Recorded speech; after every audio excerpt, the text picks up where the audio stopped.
إخواني في الله، رمضان جديد بإذن الله سبحانه وتعالى. ikiwa leo tunazianza Ramadhani mpya ambazo zimetufikia kwa neema ya Mwenyezi Mungu Subhanahu wa Ta'ala kutoka Ramadhani iliyopita, turudishe shukrani nyingi kwa Allah kwa kutubakisha kutoka mwaka jana mpaka leo, kwa sababu wengi wameshaondoka katika dunia hii tulokuwa nao katika mwaka uliopita, na wengi hatuko nao kwa sababu mbalimbali katika mwaka huu na katika Ramadhani hii,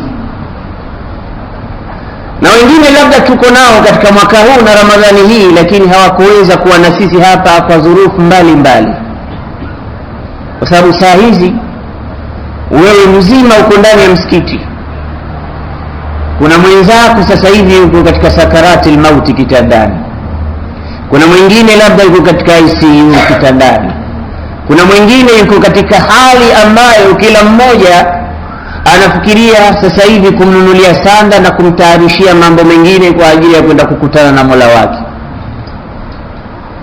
Lakini wewe na mimi, alhamdulillah rabbil alamin, tumefika katika sehemu hii sahiha aljismi na tumeweza kuifunga Ramadhani tena kwa siku ya leo. Tunamuomba tu Mwenyezi Mungu adumishe neema zake juu yetu, na amali zetu ambazo tutazitenda ndani ya mwezi mtukufu huu atubarikie na azijalie ni makbula, kwa sababu kukubaliwa kuna kazi kubwa. Sayyiduna Abdullah ibn Abbas alikuwa akisema mara nyingi, law alimtu anna Allah taqabbala minni, laitani ningejua kwamba Mungu amenikubalia kutoka kwangu mimi faridatan wahida, labda faradhi moja niloitekeleza, sala au zaka au haji nimeifanya na Mungu ameikubali, na nikaletea habari kwamba Ibn Abbasi, tilka alfarida allati qaddamtaha lillahi subhanahu fa inna Allah ta'ala qabilaha mink. Laitani ningejua kwamba Mungu kanikubalia amali moja niliyoitenda, basi latultu farahan, ningerukaruka kwa furaha, ningetamani kuruka kama ndege kwa furaha. Limadha? Lianna Allah taqabbala minni, sababu Mungu kanikubalia. Kauliza kwa nini nasema maneno haya ya Abdullah? Akasema, alam taqra'u qawla Allah subhanahu wa ta'ala, hivi amusomi maneno ya Mwenyezi Mungu alivyosema, inma yataqabbalu Allahu minal muttaqin, hakika Mwenyezi Mungu anakubali amali zote atakayotenda, lakini sharti awe minal muttaqin, kuonesha kukubaliwa kwa mtu tayari kishaingia katika minal muttaqin. Na hao muttaquna ndio wanaotafutwa, hata hii saum lengo wanatafutwa, man humul muttaqun. Limadha? Sababu Mwenyezi Mungu anasema, kutiba alaykumus siyam kama kutiba ala alladhina min qablikum la'allakum tattaqun. Kila mahali tochi ya Mwenyezi Mungu inaamurika wapi? Almuttaqun.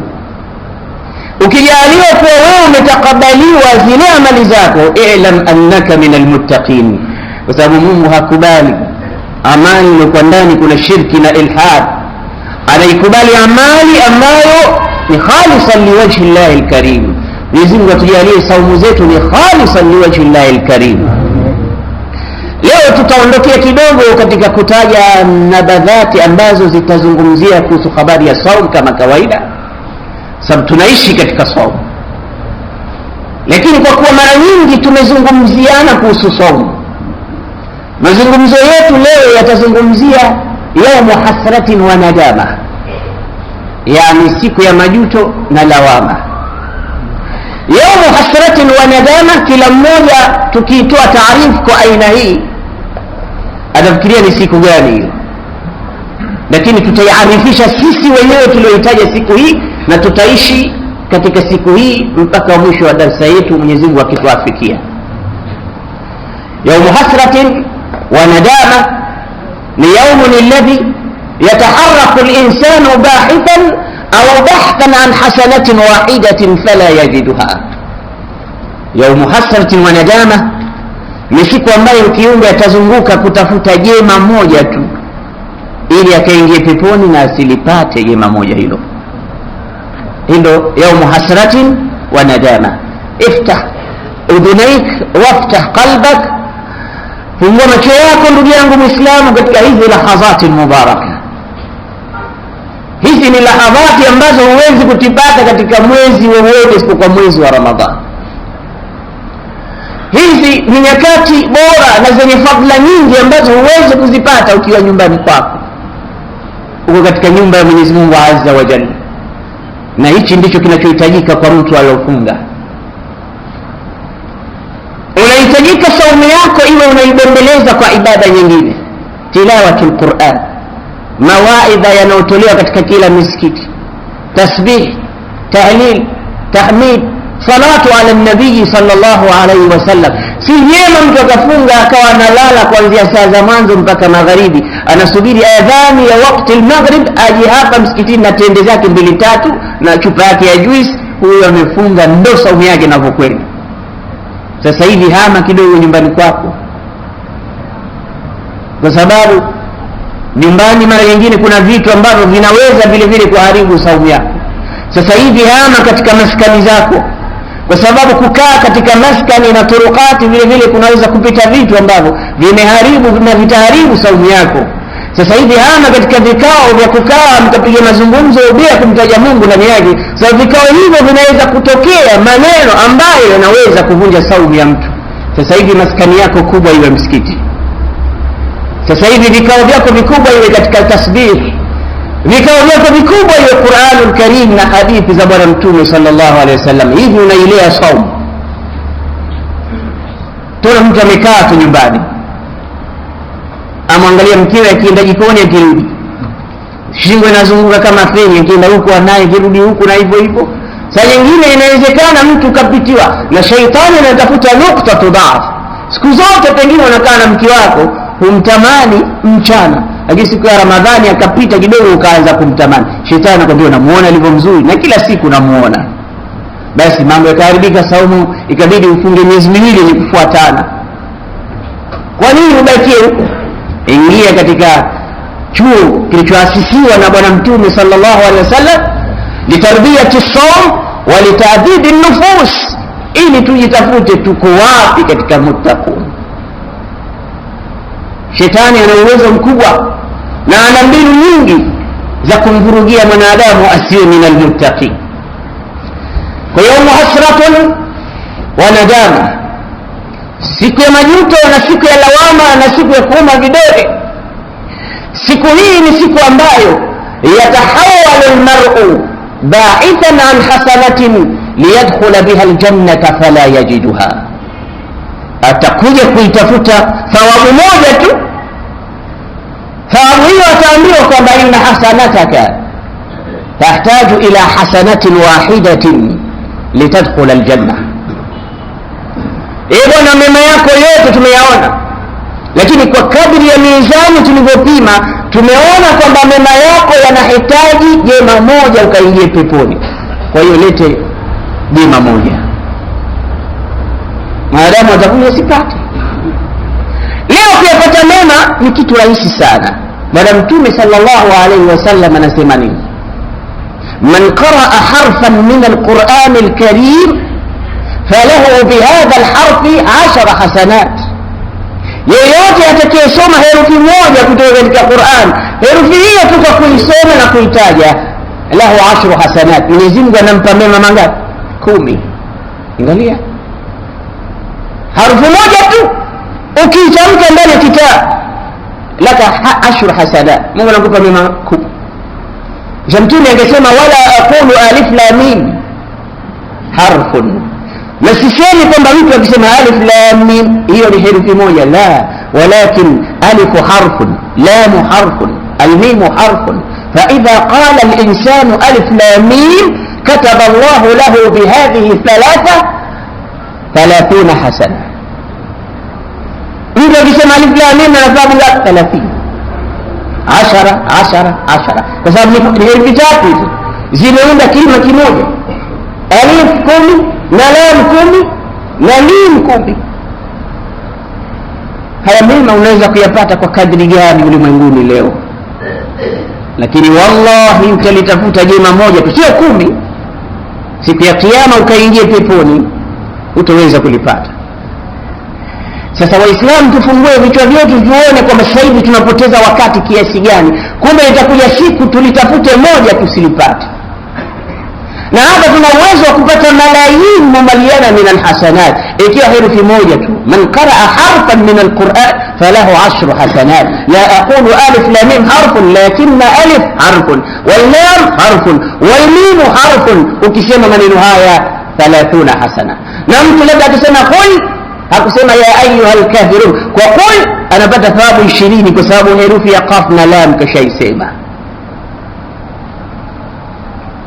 Sasa siku ya nadama ni siku ambayo utatamani wewe upate moja ni kuongezee, usiweze kulipata. Sasa sisi tunaelezana vitu ambavyo tukivikamata vitu hivi vizuri, sanuhawwilu hadha al-yawm min yawmi hasratin wa nadama ila yawmi sa'adatin wa salama. Nataka kukupa ndugu yangu Muislamu kwa wakati huu ambao tumekaa pamoja, mambo ambayo kama utayakamata vizuri na kuyafanyia kazi utaibadilisha siku hiyo ya kujuta na kulaumu nafsi yako iwe siku ya salama na kuaminika na moto wa jahannam siku ya kiyama. Miongoni mwa mambo hayo qira'atul Qur'an, ambayo mara nyingi sana Qur'ani tunaona namna watu wanavyopatiliza ndani ya mwezi mtukufu. Ndio mwezi wake Allah anasema شهر رمضان الذي أنزل فيه القرآن هدى للناس وبينات من الهدى والفرقان. كل القرآن يترمش النار يوم متكوف ورمضان. نعم ده مزواته. na hii Qur'ani wallahi itakuwa shafii kwa mtu mwenye kuisoma. An Abi Umama rawahu Muslim, katika hadithi anasema bwana Mtume sallallahu alayhi wasallam, iqra'ul Qur'an fa innal Qur'ana ya'ti yawm al-qiyamati shafi'an li ashabi. Iqra'ul Qur'an, fanyeni wingi wa kusoma Qur'an, kwa sababu hiyo Qur'ani itakuja siku ya kiyama kama kiumbe mwenye kumtetea mja wa Mwenyezi Mungu mbele ya Mwenyezi Mungu. Kasema tena katika hadithi nyingine bwana Mtume sallallahu alayhi wasallam, suratul Baqara wa suratu Ala Imran, suratul Baqara na Ala Imran zitakuja kama viumbe siku ya kiyama, zitasimama mbele ya Mwenyezi Mungu, tambia ya Rabbi shafi'uhu, ya Rabbi mkubali mja wako huyu, innahu kana yudawimu ala qira'ati. Mara nyingi kinisoma suratul Baqara, suratu Ala Imran, na Qur'ani yote ni maneno matukufu ya Mwenyezi Mungu Subhanahu wa Ta'ala. Sasa ukitaka support dumu katika kusoma Qur'an. Man arada mu'nisan fallahu yakfihi wa man arada hujjatan falqur'anu yakfihi wa man arada almaw'idata falmautu yakfihi wa man arada alghina falqana'atu yakfihi wa man lam yakfihi shay'un min hadhihi inna an-nara takfihi. Qur'ani inatosha ndugu Waislamu kuwa ni hoja nzito ambayo itamtetea mwanadamu kumpeleka katika firdausi al-a'la. Mwenyezi Mungu atujalie miongoni mwa watu watakaoshafiiwa na Qur'ani siku ya kiyama. Lakini sio tu kuichukua Qur'an kuisoma kama nyimbo. Bwana Mtume kasema tena katika hadithi nyingine, inna Allaha yarfa'u bihadha al-Qur'an aqwaman wa yad'u bihi akharin. Mwenyezi Mungu atanyanyua kwa kitabu hiki cha Qur'an baadhi ya watu, na vile vile atawadhalilisha kwa kitabu hicho hicho baadhi ya watu wengine. Man hadha wa man hadha, huyu atakayenyanyuliwa yupi na huyu atakayedhalilishwa yupi? Man qara'aha, mwenye kuzisoma aya hizi bitadabburin, kwa kutegemea kwamba ni maneno ya Mungu na yanataka kutafsiriwa kwa vitendo. Aqimu salah yuqimu salah, atu zakah yuti zakah, صوم رمضان يصوم رمضان, الحج يحج البيت. hizi ndo aya za Qur'ani zilivyosema, naye yakenda hasba ayati alqur'aniyya. Lakini mwenye kusoma tu bitahsini sauti na kusoma kwa ajili tu labda kupata ujra na kusoma kwa sababu ni yuqala fulanun qari'un, mtu huyu atadhalilika siku ya kiyama, kwa sababu Mwenyezi Mungu atamleta atamwambia, madha fa'alta bima an'amtuka alayk, فيقول يا رب درست الناس حتى علمتهم الخير, nimesomesha nikasomesha tena. Namwambia Mwenyezi Mungu, Allah anambia la kadhabta inma qara'ta liyuqala fulanun qari, ulisoma watu wakuambia msomi mkubwa, kwa hiyo hili ushalipata kutoka kwao na mimi sina malipo ya kukulipa, nenda kwa hao walikuwa wanataka wakusifu wakakulipe. Unaona, kwa kitabu hiki Mwenyezi Mungu anawanyanyua watu, na kwa kitabu hiki Mwenyezi Mungu anawadhalilisha watu wengine. Mwenyezi Mungu atunyanyue kwa kitabu hiki. Kisha kwa kitabu hicho ndugu zangu Waislamu, kitabu hicho cha Qur'anul Karim ndio manhaji ya Muislamu, kinamtoa kutoka katika kiza kinampeleka katika mwangaza. Isma ila qawli sha'irin yaqul Allahu akbar inna dina Muhammadin wa kitabahu aqwa wa aqwa qila la tudhkaru kutubu as-sawalif indahu tala'a al-fajr fatfi'u al-qindila. Mshairi anasema Mungu ni mkubwa, hakika dini ya Mwenyezi Mungu na Qur'ani aliyompa bwana mtume Muhammad sallallahu alaihi wasallam aqwa wa aqwa qila, ni vitu viwili vyenye nguvu na vyenye njia ambayo haina kombo ndani yake, na inampeleka mja kwa Mwenyezi Mungu azza wa jalla. La tudhkaru kutubu sawalif indahu, havitajiki tena vitabu vilivyopita kwa sababu Qur'ani imevikusanya vyote. Tala al-fajr, kuja kwa Qur'ani ni sawa sawa na kuchomoza kwa alfajiri. Fa atfi'u al-qindila, hamna haja ya kuwasha taa wakati jua linawaka, kwani Qur'ani ni taa ambayo haina haja tena ya kuja taa nyingine. Hii ni Qur'anul Karim. Kwa hiyo hasanatun wahida bal malayin min al-hasanat nastati'u an naqtabisaha fi khilal qira'ati hadhihi al-ayat al-mubarakat. Kwa kudumisha tukisoma Qur'an tutafaidika na mambo ambayo hatutakuwa na haja siku ya kiyama ya kuwa na majuto wala kujilaumu nafsi zetu, kwa sababu tutakuwa miongoni mwa watu ambao tayari hesabu zao Mwenyezi Mungu kishaziona zimejaa kwa sababu ya kusoma ayatul Qur'anil Karim.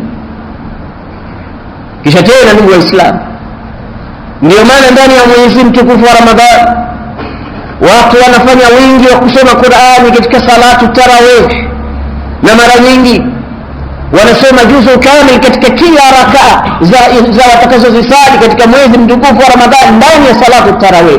Ikiwa nasali 8, ikiwa nasali 20 rakaa, watadumisha kusoma kila siku juzu moja ili iwe wingi wa kupata thawabu nyingi. Niambie, kama mtume akasema herufi moja kwa 10, je, juzu moja unapitisha macho yako unasoma, utapata ngapi mbele ya Mwenyezi Mungu azza wa jalla? Kwa hiyo tarawih inaleta faida kubwa, qiyamul layl ni faida kubwa. Ile mtu kukaa nyumbani kwake ikawa jirani yake mkubwa ni msahafu baina yadi, mema mengi mtu anayekusanya ambayo itakuwa ni ghaniyun siku ya kiyama. Tufanye wingi ndugu zangu Waislamu kwa kuisoma Qur'an. Baada ya kusoma Qur'an, hii saumu yenyewe ambayo sisi tumefunga, saumu ni ibada ya pekee ambayo Mwenyezi Mungu anasema illa sawma fa innahu li wa ana ajzi bihi. Hiyo saumu ni yangu na mimi ndio mwenye kulipa, na kujua malipo ya mwenye kufunga ni malipo gani. Kivipi? Mbona ibada zote Mungu alisema ni zangu, saumu anasema ni yangu? Kwa sababu saumu kuna siri ndani yake, ni ibadatun baina al-abdi wa rabbi, ni ibada ambayo kati ya Mungu na mja wake hakuna mtu mwingine mwenye kujua saumu hii inavyofanya.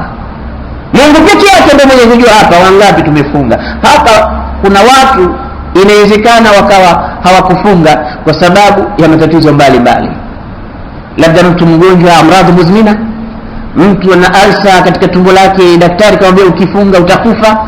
Vitu vingi ambavyo mtu vimemzuia kufunga, anayejua ni Mungu tu. Mimi na wewe hatuwezi kujua, kila mmoja unamwona kadhoofika, lakini anayejua hakika saumu imefungwa haikufungwa ni Mwenyezi Mungu Subhanahu wa Ta'ala. Kwa hiyo huyo ndio mwenye kujua malipo gani anastahili mtu alofunga alipwe, Mungu pekee yake. Yasumu li wa ana ajzi bihi lianna al-insana yatruku shahawatahu wa yatruku ta'amahu wa sharabahu min ajli. kaacha chakula chake, kinywaji chake, matamanio yake yote kayaachilia mbali, anasema natekeleza ibada ambayo Mwenyezi Mungu Azza wa Jalla ameniambia niitekeleze. Lakini saumu wa Islam sio kama saumu ambayo tunaijua sisi, ni saumu ambayo anaijua Mungu na Bwana Mtume sallallahu alaihi wasallam. Sio kufunga njaa, ukafunga kinywaji, ukafunga na shawa, lakini vitu vingine ukawa vyote unavifanya. Masikio hayakufunga, mdomo haukufunga, miguu haikufunga, na kiwiliwili kizima kikawa hakijafunga, umefunga vitu maalum tu. La, idha sumta falyasum famuka waliyasum lisanuka waltasum udhunaka waltasum basaruka. Macho yako yafunge pia, masikio yako ufunge pia, mdomo wako ufunge pia, kila kitu chako kiwe kimefunga. Hakuna kheri kwa kuwa umefunga baadhi ya vitu vingine umeviachia. Ndio maana Sayyiduna Muhammad anasema rubba saimin laysa lahu min sawmihi illa al-ju' wal 'atash. Yenda akawa mwenye kufunga asipate chochote katika saumu yake isipokuwa njaa na kiu. Basi ni hasara iliyoje ndugu yangu Muislamu. Umekaa kutoka alfajiri mpaka magharibi, kisha unaambia hukupata kitu isipokuwa kiu uliokuwa nayo na njaa uliokuwa nayo. Kwa nini uambie umekaa na njaa na kiu na umefunga? Kwa sababu hukuchunga mipaka ya saumu, hukuchunga vitu vya saumu, hukuchunga vitu ambavyo vinaivunja saumu yako na kuiharibu. Kwa hiyo idha sumta falyasum basaruka waltasum udhunaka waliyasum lisanuka waltasum jawarihuka, lianna al-Ghazali yaqul man sama wa huwa ya'si Allah kaman bana qasran wa hadama misran. Imam Ghazali sema mwenye kufunga na huko anaasi Mungu katika mambo mengine ni sawa na mtu anajenga jumba lilokuwa zuri lakini anauvunja mtaa mzima. Wewe unajenga villa mafurusha, imesimama nyumba nzuri kabisa, ndio saumu, lakini huko na maasi Mungu unavunja mtaa, na huo mtaa unaovunja ndani kuna hiyo hiyo nyumba unayoijenga. Wewe hudobakisha kitu, unafanya vitu ambavyo havileti natija. Kwa hiyo saumu inapochungwa baadhi ya mambo ndio inakuwa saumu iliyofuzu, na hii ndio inakuwa ibada ya kweli. Lakini saumu ikiachiwa, mtu akasema saumu labda ni kufunga kukaa na njaa tu, ikawa anafanya vitu vingine ambavyo vinaharibu saumu yake, basi saumu yake ile itakuwa haina uzito mbele ya Mwenyezi Mungu Azza wa Jalla. Sasa yapo baadhi ya mambo tujiepushe nayo Waislamu ili tuibadilishe yauma hasratin na nadama iwe yauma farhatin wa salama. Al-kadhib, tuache kusema uongo ndani ya mwezi mtukufu wa Ramadhan kama tulivyoacha katika miezi mingine. Haya mambo tunayoyataja ni maasiya allati yuftirna as-saim walakinaha laysat aklan wala shurban wala jimaa.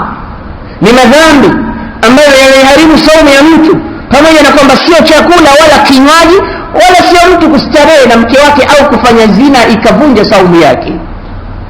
Haya tujikinge nayo vile vile. Al-kadhibu wal-ghiba wal-namima wal-yamin wal-ghamus wal-nazratu al-masmuma. Haya mambo matano jiepushe nayo ndugu yangu Muislamu. Uongo, kusema kwa kusengenya, ghiba, an-namima kutilisha watu fitna mpaka kugombana, al-yamin wal-ghamus kiapo cha uongo na shahada za uongo, wanadharatu almasmuma na kutizama kwa sumu, maana kutizama kwa shahwa. Haya mambo matano ndio maisha yetu leo. Hawi mtu nikamilike kama hajasema uongo, hawi mtu mzuri mwenye kupendwa na watu kama hajawasabasi, mwenye mfitnaji na kupeleka aibu za huyu kwa yule na za mwingine kwa mwingine. Hawi mtu mzuri kama hajakaa kumsengenya mwingine. Hawi mzuri mtu kama hajashuhudia uongo na kutoa shahada za uongo, na hawi mtu mzuri kama hajatizama kwa kutamani. Haya mambo ndio maisha yetu Waislamu. Al-kadhib, Bwana Mtume sallallahu alaihi wasallam anasema wala yazalu al-mar'u yakdhib wa yataharra al-kadhib hatta yuktaba 'inda Allah kadhaba.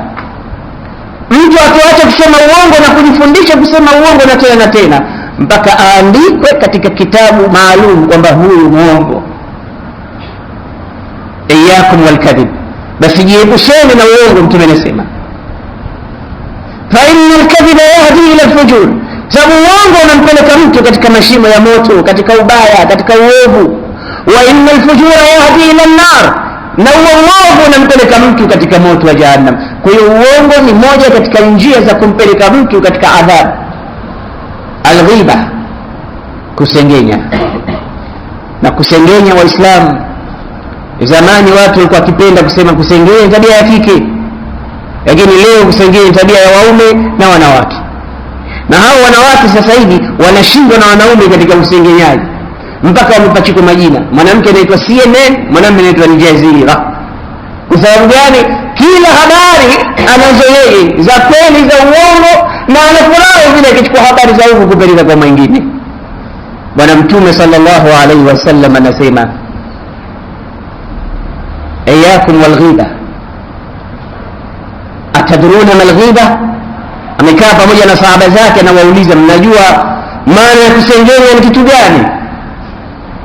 Wakasema Allah wa rasuluhu a'lam, Mwenyezi Mungu na mtume wake ndio wanaojua nini maana kusengenya. Hatujui, tueleze nini kusengenya ya Rasulullah. Mtume akasema, al-ghibatu dhikruka akhaka bima yakrahu. Kusengenya maana yake ni kumtaja ndugu yako Muislamu kwa yale ambayo anachukia kuyasikia. Ukisema kitu ambacho mwenyewe akisikia atachukia, umemsengenya. Wangapi tunasema vitu ambavyo wenzetu tunawazungumza wakisikia wenyewe watahamaki, na labda watakuwa tayari kutufanya kitu chochote kibaya kwa kuwa tumesikilikana tukiwataja kwa vibaya. Sasa fikiria, kuanzia asubuhi ya leo umemtaja nani kwa ubaya? Unaweza kumwambia mwenyewe usoni kwake mambo haya? Kama uwezi, kwa nini unayasema pembeni? Jua kwamba umeshasengenya. Na kusengenya huko basi adhabu yake ni kubwa kama tunavyofikiria sisi. Mwenyezi Mungu anasema, wailun likulli humazatin lumaza, adhabu kali kwa mwenye kusengenya, mwenye kutaja aibu za watu. Na Mtume kawakanya watu wasitaje aibu za watu wengine.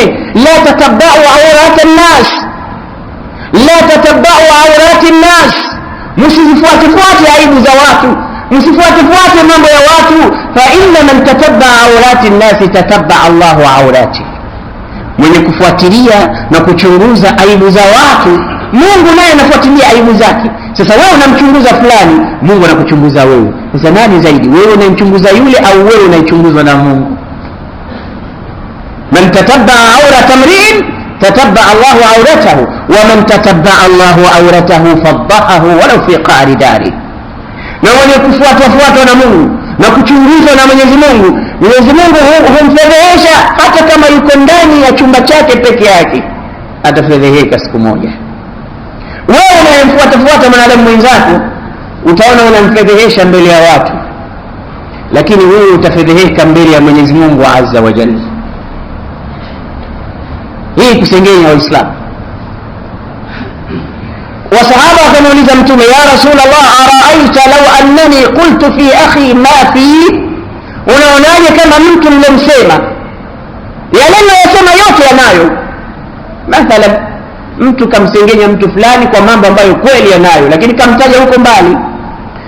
Hivi nitakuwa nimemsengenya pia ya Rasulullah? Akasema naam, utakapoyasema maneno ambayo kweli yanayo ndugu yako umemsengenya. Wa idha qulta fihi ma laysa fihi, na ukimsema mambo ambayo hanayo, faqad ba'atta, basi ujue kwamba umemsingizia na umemsengenya tena. Kwanza umemsingizia hana mambo yale, pili umemsengenya vitu. Kwa hiyo mtu atahadhari sana katika suala la kusengenya. Usengenyaji umekuwa kwa kiasi kikubwa sana katika majumba yetu, katika society zetu, katika maskani zetu. Mtu hana isipokuwa akae asengenye. Kwa hiyo inaharibu saumu na itaivuruga saumu. Na msikilize Mtume sallallahu alaihi wasallam katika hadithi murr, anauliza sahaba, atadruna mal muflis, je, mnamtambua ni nani muflis? Qalu la, hatumtambui muflis ni nani, Allah wa rasuluhu a'lam, Mungu na mtume wake ndio wanaweza kumjua muflis. Akaambia, al muflis, tunayemjua sisi muflis ya Rasulullah, man la indahu mataa wala dirham, ni mtu ambaye hana mzigo wala hana pesa, huyo anaweza kuwa muflis. Bwana Mtume akasema huyo sio muflis. Muflis huwa alladhi yati yawm alqiyamati ila Allah. Muflis ni mtu atakayekuja mbele ya Mungu siku ya kiyama bi'amali salihati amthal aljibal, amali zake njema utadhani majabali zilivyokuwa nyingi. Wayati, na vile vile atakuja pamoja na amali hizo, waqad zalama hadha wa shatama hadha wa akhadha mala hadha, atakuja amemtukana huyu, amemsengenya huyu, amemdhulumu huyu, amechukua mali ya huyu na haki ya huyu. Huyo ndio muflis. Sasa wale wote waliodhalilisha na kuwa dhulumu wataitwa mbele ya Mwenyezi Mungu. Wewe huyu alikutukana, wewe huyu alikudhulumu, huyu alikuibia, wewe kufanya hivi. Sasa walipe wenye haki zao. Asema ya Rabbi niwalipe nini? Waqad dhahabat ad-dunya bima fiha wa man fiha la amliku shay'an watim, sina cha kuwapa. Kaambia basi kama huna cha kuwapa, fatu'khadhu min hasanatihi, yatachukuliwa mema yake huyu mtu aliyotenda, wapi wale ambao aliwadhulumu kwa aina moja au nyingine. Huyu alomdhulumu, huyu alomshtumu, yule alomtukana, yule alomfanya hivi, wale wanapewa mema yake aliyotenda. Kisha ikionekana kwamba bado anadaiwa na mema hana tena, sasa dhambi zao wale zinachukuliwa na pewa yeye, fayulqa fi nari jahannam, kisha natupwa katika moto wa jahannam. Huu bwana Mtume huyu ndio muflis. Kama nyie muflis mnafikiria ni yule alikuwa akaunti yake haina kitu kule bank, siye bora huyo kwa sababu hana kitu duniani, lakini kesho akhira anawezekana akawa na kitu. Lakini yule amekwenda na 1000 milioni katika banki, kule na 1000 milioni dola katika benki nyingine, na nje na 1000 milioni dola katika, huyo ni muflis maadamu atakuja siku ya kiyama. Dhalama hadha, shatama hadha, akhadha haqqa hadha, huyo ni muflis, kwa kuwa zitachukuliwa amali zake njema alizozifanya wapewe wale ambao hana kitu cha kuwapa. Kisha zikibaki kwamba hana cha kuwapa, dhambi zao wale wanachukuliwa na ikiwa yeye katika shingo lake, apelekwa katika moto wa jahannam, wal iyad billahi min dhalik. Ndio maana watu wa salafi salih walipoisoma hadithi hii, akiletea habari bwana fulani kakusengenya katika kikao fulani, kakitaja hivi, anasema acheni, anatengeza zawadi nzuri yoyote, anachukua, anasema hii mpelekeeni. Yule bwana kakaa nyumbani kwake, anaona zawadi zinaletwa, bwana hii zawadi hii inatoka kwa fulani bin fulani. Kwa nini? Anafungua barua, anaambia salamu zako ziko ndani ya barua. Anaambia bwana nakushukuru sana kwa kunipa mema ambayo yatanifaa siku ya kiyama, kwa sababu umenipa mema yatakayonifaa siku ya kiyama, nimeona na mimi nikuletee zawadi ndogo itakayokufaa wewe hapa duniani. Sasa wewe umenisengenya, na ukinisengenya siku ya kiyama utakuwa huna cha kunipa, nitachukua amali zako njema. Kwa hiyo asante sana, kesho endelea tena. Sasa wapelekeni zawadi watu wenye kukusemeni vibaya, wapelekeni zawadi watu wenye kukusengenyeni, kwa sababu wao wanafanya haya, lakini benefit mnazipata nyinyi siku ya kiyama. Ndio sasa mlipe, hana cha kumlipa. Huyo ndio muflis mkubwa siku ya kiyama. Tusiwe na tabia kama hizo. Al-kadhib, al-ghiba, kusengenya na kusema uongo ni vitu ambavyo vinaharibu saumu zetu Waislamu. Wanamimatu, na kuchukua aibu za watu ukapeleka kule, na ukusengenya. Ulama wametaja awsaful khuluqi, awsaful khilqi, sifa za kitabia mtu ukamsengenya nazo. Mfano ukasema fulani tabia yake anapenda sana kukaa mahali akamtizama mwanamke au akatizama nyuchi za wanawake, umemsengenya, umemwombea mtu na tabia hii. Au sifa katika dini, unasema fulani ni khurafi, fulani ni mubtadi, umemsengenya. Au ukamtaja mtu sifa alizokuwa nazo katika umbo lake, ukasema fulani angalia alivyokuwa mnene, tumbo kubwa, utafikiria nakula riba, ukamtaja kwa vibaya, umemsengenya. Au ukasema angalia fulani alivyokuwa mwembamba, umemsengenya. Au fulani angalia kiguu chake kimoja kifupi kingine kirefu, umemsengenya.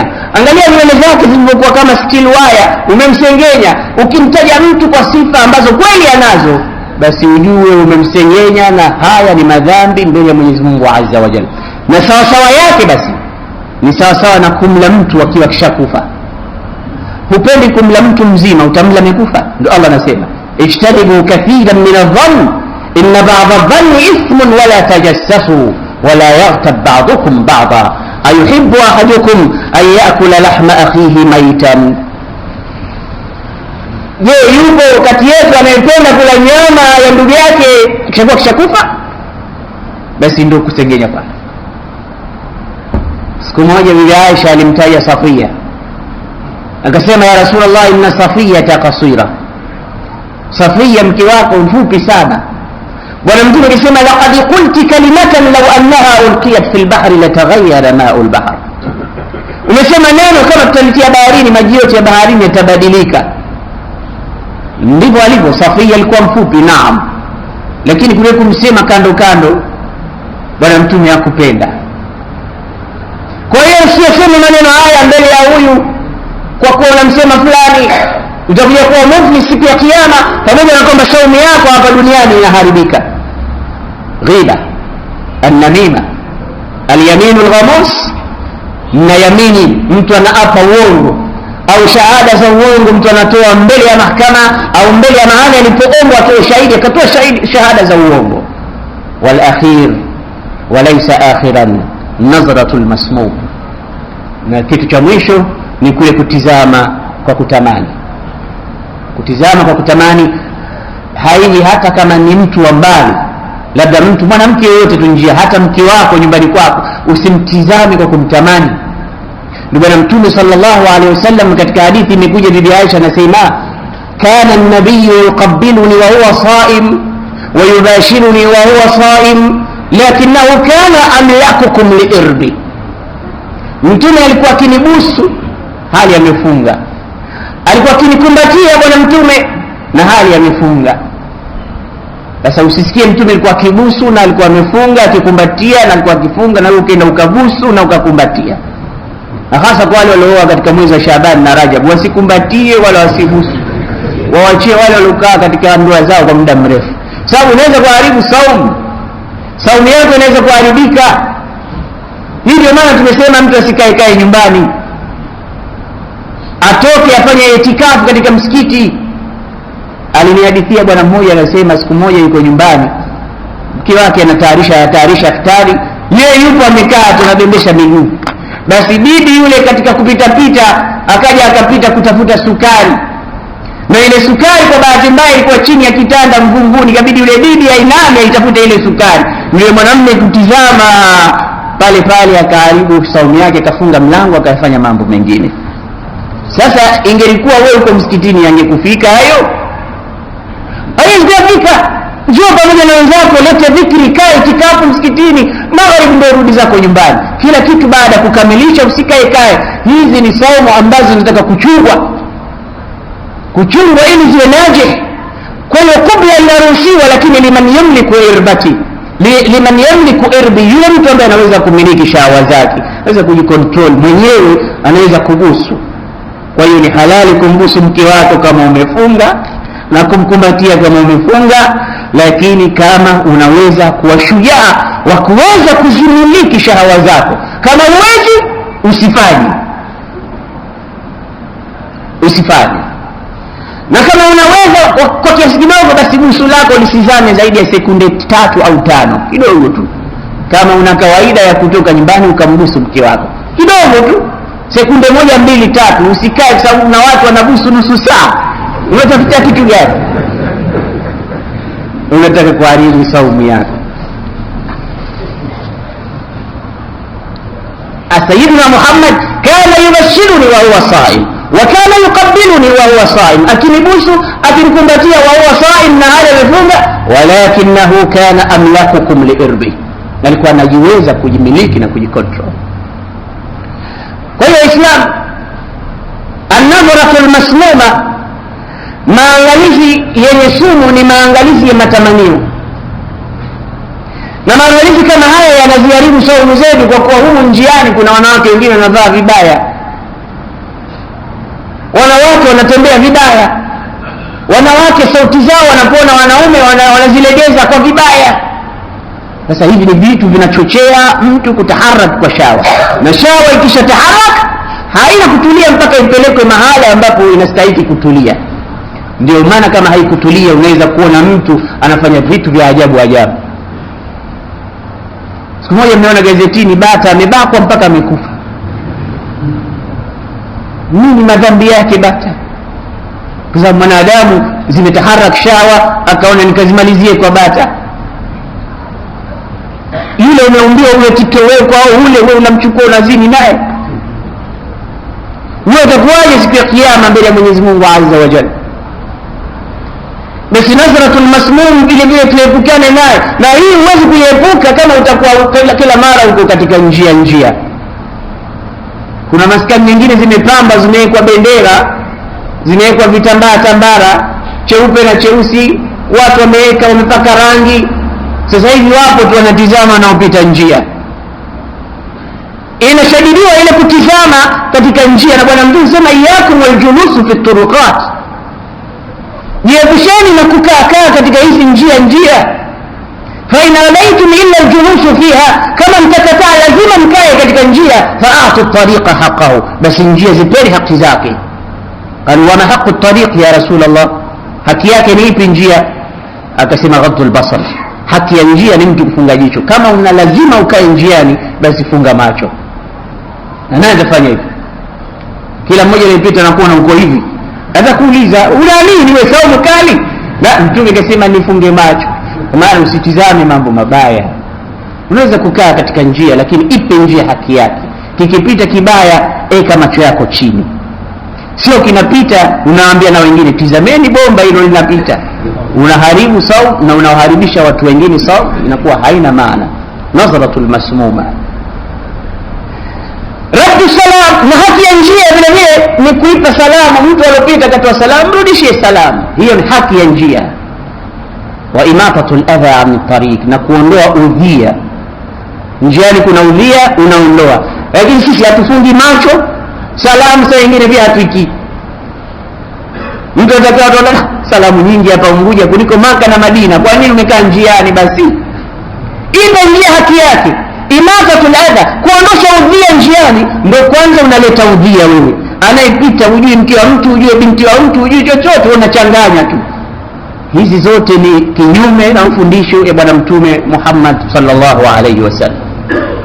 Kwa hiyo Qur'an na saumu, ikisoma Qur'ani na saumu ikifungwa inavyostahili, haya yote yakachungwa, haya mambo matano mengine haya, pamoja na kula na kunywa na kuingiliana mtu na mume wake nyumbani, basi saumu inakuwa najih. Hapa ndipo maana Bwana Mtume alisema lisaimi da'watun la turad, mwenye kufunga ana dua akiomba hairudishwi. Ndio maana katika aya za saumu ndani yake kuna ayatu dua. Baada ya kuzungumza kutiba alaykum siyam katikati ya aya, kabla hajasema wa illa lakum laylata siyam arrafathu ila nisaikum, bali kataja ayatu dua. Kasema nini Allah? Wa idha sa'alaka ibadi anni fa inni qarib ujibu da'wata ad-da'i idha da'an falyastajibu li wa liyu'minu bi la'allahum yarshudun. Ayatu dua kaileta katikati ya aya za saumu, kwa sababu ni saimi da'watun la turad, mwenye kufunga ana dua hiyo akiomba kwa Mungu hairudishwi. Mungu anaifungulia milango ya mbingu, inakwenda moja kwa moja mpaka kwa Allah. Haiko kwa mtu yote mwingine, inakwenda kwa saumu huyu. Miongoni mwa zawadi ambazo Mungu kama andalia kule, Bwana Mtume sallallahu alayhi wasallam anasema fil jannati bab, inna fil jannati baban yusamma rayyan, peponi uko mlango mmoja unaitwa Rayyan. Rayyan maana yake ni mtu ambaye alikuwa na kiu kisha akanywa kinywaji ambacho kimeituliza kiu yake. Kwa ajili mwenye kufunga hata kama njaa nayo, lakini kitu kikubwa kinakuwa ni ile kiu, kiasi kwamba ukifunga mara nyingi unakimbilia maji, na ukinywa maji utaona umeshiba, utakitena kula. Sasa Mwenyezi Mungu kauita mlango wa peponi nini? Ar-Rayyan, yani insanu alladhi irtawa min al-'atash, mtu ambaye kisha shiba kutokamana na kinywaji cha maji alichokunywa. Huo mlango uko peponi. Wala Mtume alisema la yadkhuluhu illa as-saimun, hawataingia katika mlango huu isipokuwa wale ambao wamefunga tu. Yunada aina as-saimuna, aina as-saimun.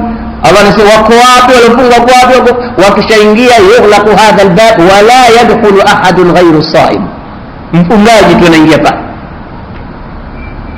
Hizo ni fadhila za mtu mwenye kufunga. Sasa ukifunga kwa njia hizo na dua yako utakayoitoa inakuwa makbul.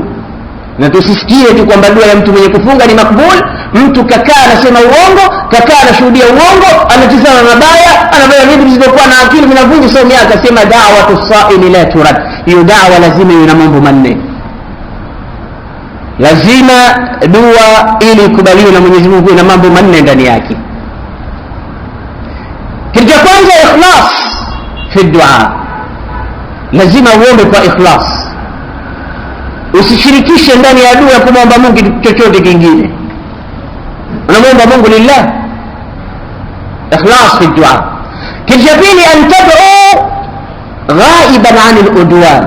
Ndani ya dua kusiwe na uadui ndani yake, dua isiyokuwa na uadui ndani yake.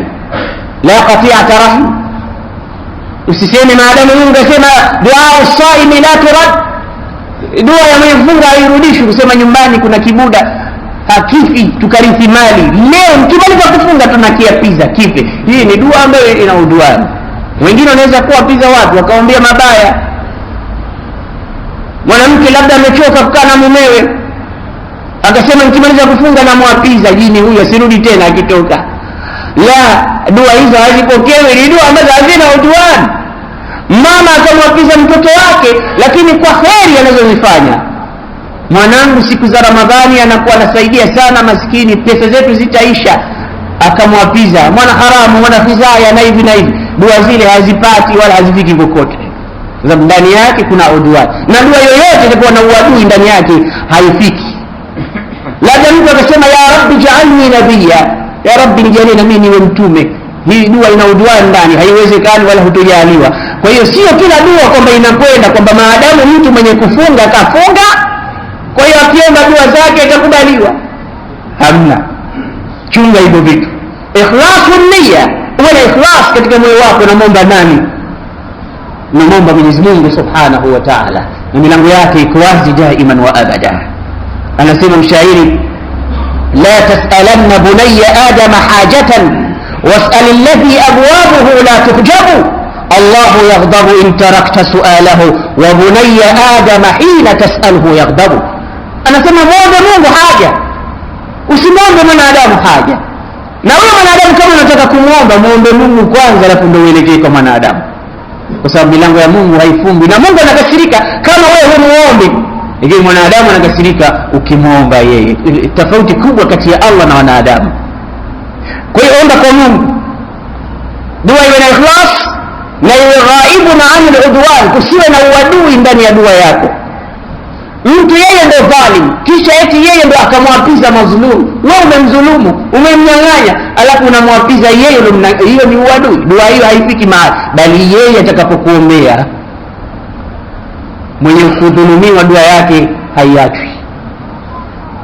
Yaftahu Allahu lahu abwaba as-samaa wa yaqulu li sahibihi ayyuha al-madhlum wallahi wa 'izzati wa jalali la ansurannaka walau ba'da hin. Hivi ndivyo anavyosema Mwenyezi Mungu kwa dua ya mwenye kudhulumiwa, nitakunusuru hata kama baada muda mchache, vumilia kidogo, hii dua ishafika kwangu. Kwa hiyo dhalim asiwe yeye ndo anamwapiza mazlum, la, mazlum amwapiza dhalim, dua yafika. Jambo la tatu, an tad'u Allah wa anta muqin bil ijaba. Umuombe Mungu na wewe unayakini kwamba Mungu atanikubalia. Uislamu kuna baadhi ya watu wanasema mimi nimeomba Mungu mpaka nimechoka, sijapewa. Hii ni tabia mbaya, haisemi Muislamu. Omba leo usiku, miaka mingapi naomba Mungu anipe mtoto, Mungu anipe hivi, Mungu anipe, hanipi. Mtume anakataza asiseme mtu laqad da'awtu fala yustajabu li, nimeomba sijapewa, nimeomba usiseme maneno haya. Kila siku kuwa na yakini kwamba ipo siku moja Mungu atanipa. Kama hajanipa leo na jana ni kwa sababu ya hikma yake, na yeye anajua kwa nini hajanipa leo, na anajua the right time ya kunipa mimi ipi, anajua mwenyewe azza wa jalla, na ikifika atakupa. Kwa sababu faidi hal yastajibu li, ndio maana hal yastajibu li wa yu'minu bi la'allahum yarshudun. Kuna yangu nani wanifanyie, kuna maagizo mnayoagiza wayatekeleze, waliuminu bi, na imani zao zipande, la'allahum yarshudun, watapata uongofu. Na kwa hiyo dua nayo iwe na mambo yake, sio dua tu mwenye kufunga ndio la, haiendi mahali. Lazima kuwe na hivyo vitu, ikhlasun niyya, iwe ni baidun, iwe ni mbali na udwan, na vile vile iwe kwa ajili ya yakini ya mtu. Na yakini ni kitu kikubwa ambacho tumekikosa leo. Zinawezekana imani zetu zikiwepo lakini zikawa hazina yakini, zikipata kidogo mtetemeko zinatikisika. Inawezekana mtu ni qawiyul iman lakini imani hiyo haina yakini ndani yake, haraka sana kuteteleka. Alikuwa bwana mmoja kijijini, yeye ndio alikuwa muumini mkubwa kuliko wote, na alikuwa akiwaambia wenzake, mnaona nyinyi mnaogopa bure, mnatishana eti Mbuyuni kuna jini, Mbuyuni kuna kibwengo, Mbuyuni kuna shetani, mnaambizana vitu ambavyo imani yangu mimi hainipi kuogopa vitu kama hivyo. Akaambia, bwana wewe, si tunajua kwamba pale kuna mambo mabaya na ukipita pale kwa ubaya utadhurika. Akaambia, hakuna chochote. Akaambia, basi nenda wewe kaugonge msumari katikati mwa mbuyu, kama kweli wewe imani yako haikupi kwamba ukienda pale utadhurika, nenda kaugongelee msumari mbuyu.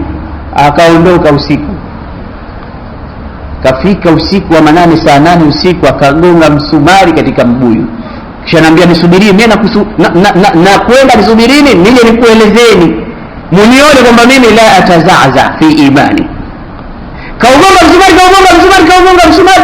Baada ya muda mchache sasa anaondoka, anaona mkono unavutwa kutoka katika mbuyu ule. Anaona yale walikuwa kinaambia kumbe kweli, kuna kibwengo hapa kinaanza kunivuta. Akapiga kelele, niachie, siji tena, niachie. Akavuruta mpaka kanzu ile ikachomoka. Kumbe katika wakati anagonga msumari alisahau mkono wa kanzu ukaingia katika msumari na mbuyu, ikawa anagongelea kanzu yake na msumari. Sasa anajivuta yeye, sema niachie. Kumbe sio jini wala kibwengo, msumari umemkamata na mbuyu. Tena akafanya vile mpaka kanzu ikachanika, akatoka mbio, hajaonekana tena. Watu wakasema, je, si tulikuambia wewe kama pale hapa pitiki? Akajiambia, ni kweli jamani, imani hakuna yakini ndani yake. Hizi ni imani zikipata mtihani kidogo zinaporomoka. Imani zetu lazima ziwe na yakini. Mtu anaweza kuomba dua, labda mathalan tuombee dua mvua inyeshe, ukainua mikono ukasema, ya rabbi anzil alaina alghaytha wala taj'alna min alqanitin, ukaomba mvua. Baada ya muda tu ukiweka mikono wako chini, mvua ikanyesha. Utaamini kama wewe umeomba mvua ile Mungu anakuletea? Usema mawingu tu wenyewe alikuwepo, imetokea sudfa, nimeomba basi baibali lake mvua imekuja. Mimi nina dua ya kufika huko, wewe mwenyewe hujiamini. Hakuna yakini katika moyo. Kwa hiyo yakini ni kitu kikubwa sana, lazima kiwe. Kwa hiyo ud'u Allah wa antum muqinuna bil ijaba, muombeni Mungu na hali muna imani kwamba Mungu atawajibu maombi yenu. Wewe unaomba lakini tayari unasema Mungu hata nikubalia. Mara ngapi nimeomba mimi, dua yako itafika mbali ndugu yangu.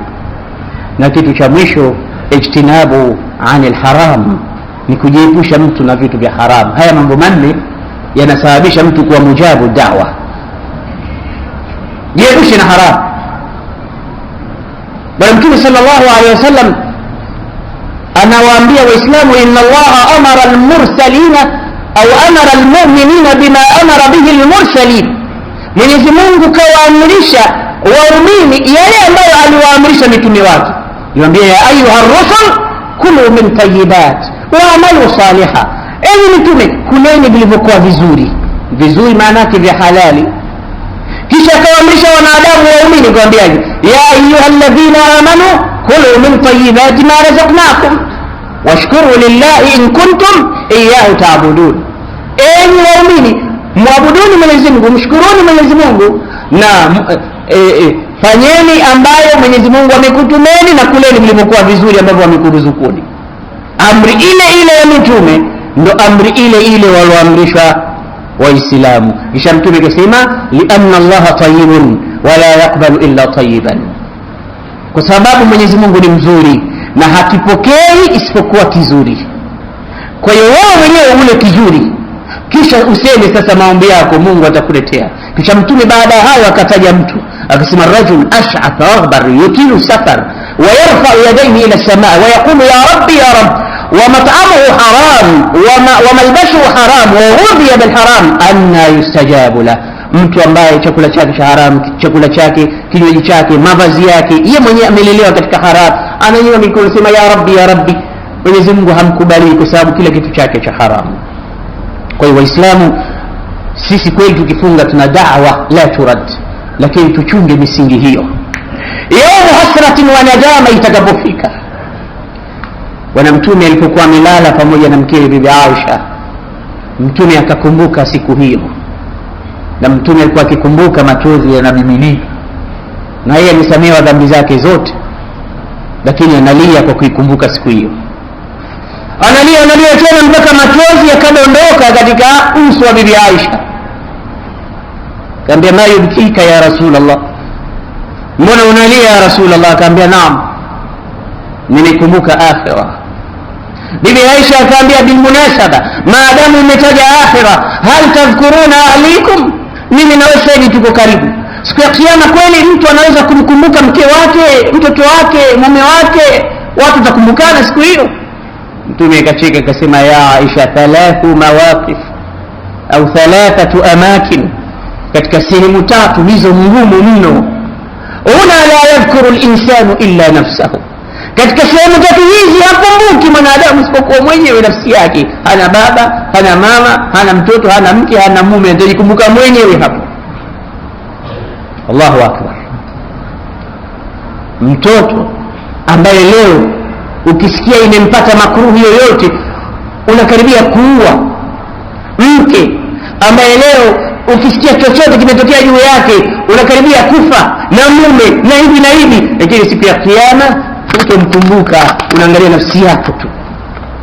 Wa sadaqa man qala, na Mwenyezi Mungu amesema ukweli wakati aliposema hivi, yawma yafirru almar'u min akhihi wa ummihi wa abihi wa sahibatihi wa banihi likulli imri'in minhum yawma idhin shanun yughnihi. Hiyo siku kubwa, yawma yafirru almar'u min akhihi wa ummihi wa abihi wa sahibatihi wa banihi, atamkimbia mtu mamake, babake, watoto wake, mke wake. Likulli imri'in, kila mmoja siku hiyo, likulli imri'in minhum yawma idhin shanun yughni, ana mambo yanamshughulisha mwenyewe, hataki kushughulika na mtu yote mwingine. Yawma hasratun wa nadama.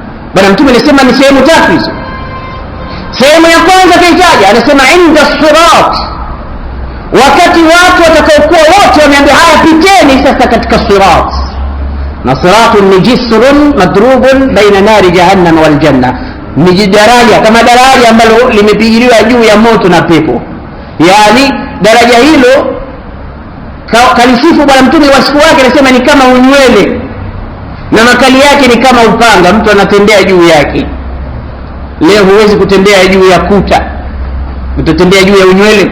Huwezi kutembea juu ya ukambaa, utatembea juu ya unywele. Hii itakuwa siku ya kiyama, inaitwa nini? Sirat. Chini yake ukianguka kuna moto wa jahannam. Hapa Bwana Mtume sallallahu alaihi wasallam anasema mtu haukumbuki isipokuwa nafsi yake, hana cha baba wala mama wala mke wala mume wala mtoto. Anaona kuja nikianguka hapa mimi nakwenda wapi? Hapo najifikiria yeye tu. Wa inda al-mizan, na wakati wa mizani kuhesabiwa amali zake mtu, hapa hakumbuki mtu mpaka aone mizani imekwenda wapi. Akishaona mizani imekwenda katika wingi, sasa thawabu zake zimezidi kuliko zile dhambi zake, hapo ndo anapumua, lakini ameconcentrate, jicho linatizama tu mizani inakwenda wapi. Hapo hakumbuki tena kuna mtoto, kuna baba, kuna mama, kuna mwana. Ana inda sirat wa inda al-mizan wa indama tatatayaru suhufu, na wakati kurasa zinapogawanywa, wakati vitabu vinapogawanywa. La yulqi bighairihi balan hatta ya'lamu bi ayyi yadin akhadtu kitabi, mpaka ajue nimechukua kitabu changu kwa mkono gani, abiyamini au bishimali, mpaka ajue kitabu kakipokea kwa mkono gani. Kabla hapo hakubali kutizama mtu yote mwingine. hizi ni sehemu tatu nzito mno, zitakuwa yauma hasratin wa nadama.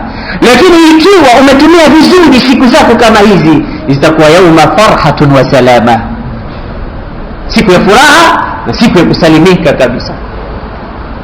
Sasa itakuja makundi matatu katika mizani. Firqatun laysa lahum hasanatun wahida, subhanallah. Watakuja watu hawana hata jema moja walilofanya huko duniani, wamekaa katika mizani wanasubiri mizani. Firqatun laysa lahum hasanatun wahidatun, hawana wema hata mmoja. Angalia wema ulivyojaa leo, kwa herufi moja 10. Mtu atakuja mbele ya Mwenyezi Mungu hana jema hata moja. Watu hawa Mwenyezi Mungu atanaji, anasema fayakhruju al-unuqu min an-nar, atatoka mnyama kutoka motoni. Wayaltaqitu haula'i kama yaltaqitu at-tayru al-habba, mnyama huyu atakuja kuanza kuwachukua hawa watu ambao hawana jema hata moja, kama vile ndege anabodonoa nini, chembe chembe zile. Thumma yarmihim ila an-nar, hawa kisha watupe motoni moja kwa moja. Wal iyadhu billahi min dhalik, Mungu asitujalie miongoni mwao. Thumma yunada, kisha mtatolewa tangazo kwa watu hawa, shaqawatun walaysa lakum sa'adatun abada, na nyie mtastruggle, mtasafa, mtaingia katika mateso, wala hamna zuri hata moja mpaka siku milele na milele. Hawa watu wa motoni. Wa firqatun, kuna kundi lingine huko, kundi la pili ambalo hili Mwenyezi Mungu atujalie miongoni mwao, ni kundi ambalo anasema laysa lahum sayyi'atun wahida, halina baya hata moja. La kwanza ilikuwa halina zuri hata moja, hili la pili hakuna baya hata moja. Mwanadamu ana sifa ya kufanya madhambi, naam, lakini mara nyingine mwanadamu anaondoka katika dunia kisha leta taubatan nasuha, anakwenda kwa Mola wake safi, hana kitu chochote. Miongoni mwetu Mwenyezi Mungu atujalie. Sasa kundi hili litakapokuwa limeshasimamishwa mbele ya Mwenyezi Mungu, Mungu atawanabia mmoja baada mmoja. Allah tanaji, aina alladhina kanu yahmaduna Allah, wako wapi wale walikuwa wakimhimidi Mwenyezi Mungu fi kulli halin, katika kila hali, yani hali yoyote wanamhimidi Mwenyezi Mungu. Amepata anasema alhamdulillah, hajapata anasema alhamdulillah. Na hii ni tabia ambayo ni nadra kwa wanadamu. Mwanadamu akipata ndio alhamdulillah, Mungu ananipenda na hivi na hivi. Akikosa umenajipiga na majambi bure, swala zote sipati chochote, analaumu. Amma al-insanu idha mabtalahu rabbuhu faakramahu wa na'ama fayaqulu rabbi akraman, wa amma idha mabtalahu faqadara alayhi rizqahu fayaqulu rabbi ahanani, kalla bal la tukrimuna al-yatim. Sivyo, ukipata sema alhamdulillah, na ukipatwa pia sema alhamdulillah. Sio alhamdulillah kubwa kwa sababu umepata ulikuwa unayataka, unalani kwa kuwa hukuyapata unayoyataka. Wataulizwa aina alladhina kanu yahmaduna Allah fi kulli hal, wako wapi? Fayaqumuna wa yadkhuluna aljanna, wanasimama wanapelekwa kama wafalme katika pepo ya Mwenyezi Mungu. Thumma yunada, kisha kuna nadiwa tena, aina alladhina kanu tatajafa junubuhum 'anil madaji'i yad'una rabbahum khawfan wa tama'a wa mimma razaqnahum yunfiqun. Wakati walikuwa wakisimama usiku kwa sala, wanasimama wanapelekwa, aina alladhina kanu yunfiquna amwalahum tijaratun la rijalun la tulhihim tijaratun wala bay'un an dhikrillah. Wakati walikuwa hawashughuliki na biashara zao, wanasimama wanakwenda peponi. Hao watakuwa mmoja mmoja na kwenda mpaka wanamalizika. Sasa kuna kundi la tatu, firqatun qad khalatu a'malan salihah wa ukhra sayyi'ah, ni watu ambao wamechanganya, wameyatenda matendo mazuri na ndani ya mazuri kuna machafu na mabaya. Kwa hiyo kwa hawa ndipo itakapoletwa mizani ya kupimiwa. Anajua mwenyewe subhana, usisikie mizani kafikiri ile iliyokuwa dukani kwa ajitumbo ndio mizani yenyewe, abadan. Mwenyezi Mungu anajua ni dukani au ni dukani au si dukani, mizani gani anajua yeye hapo subhana. Kwa mizani italetwa, anasema ala tadhkuru yawma tawilin wa haula, ala tadhkuru yawman tawilan wa hawla, huikumbuki hiyo siku ndefu na vituko vyake. Wa mizanul qist lilwafa'i sayunsabu, na mizani ya uadilifu siku ya kiyama itawekwa. Suratul Anbiya isome kama uamini kuna mizani. Allah anasemaje? wa nadau almawazin alqist liyawm alqiyamah fala tudlamu nafsun shay'a wa in kanat mithqala habatin min khardalin atayna biha wa kafa bina hasibin. Hiyo mizani, hiyo mizani yenyewe. wa nadau almawazin alqist liyawm alqiyamah, utaitayarisha mizani ya uadilifu kwa ajili ya siku ya kiyama. fala tudlamu nafsun shay'a, haitadhulumiwa nafsi yeyote tena kitu chochote. wa in kanat, hata kama itakuwa katika yule mtu alokuja pale katika mizani siku ya kiyama, mithqala habatin min khardalin, katenda amali ambayo uzito wake ni kama mfano wa dharra, mdudu chungu, labda yule sisimizi ndio amali yako uliyotenda. Ataina biha, tutaileta na tutaipima. Wakafa bina hasibi, na sisi ndio wenye kujua kuhesabu namna gani tuwahesabu waja. Kwa mizani naleta lilladhina amalu saliha wa sayyi'a, mema na maovu wamechanganya. Abdullah ibn Abbas anasema wallahi, naapa kwa Mwenyezi Mungu azza wa jalla, alladhina amalu sayyi'at, wale ambao watakuwa wametenda mambo machafu, fakanat min sayyi'atihim akthar, yakazidi yale machafu yao yakazidi yale mema. Yani izdadat sayyi'atuhu ala hasanatihi bisayyi'atin wahida, labda yamezidi machafu yake kuyazidi mazuri yake kwa ovu moja tu, basi kana min ahli an-nar, anakuwa miongoni mwa watu wa motoni. walau zadat hasanatuhu ala sayyi'atihi bihasanatin wahidatin, kama wema wake utazidi maovu yake kwa jema moja tu, kana min ahli aljanna, atakwenda miongoni mwa watu wa peponi. Mizani ndio itakayoamua hapo. Sasa hapa ndipo mtu atakapoona umuhimu wa amali. Sasa Ibn Abbas anasema, je, kukiwa na balance, mema na maovu yako sawa, asema endi peponi na kuwa katika ashabul a'rafi. Kuna watu wanaitwa ashabul a'raf, na kwenda huko, lahum fil janna wa lahum fil nar, wa hawako peponi wala hawako motoni. Kwa hiyo mizani inataka ione kwamba mema yanazidi maovu, maovu ni machache.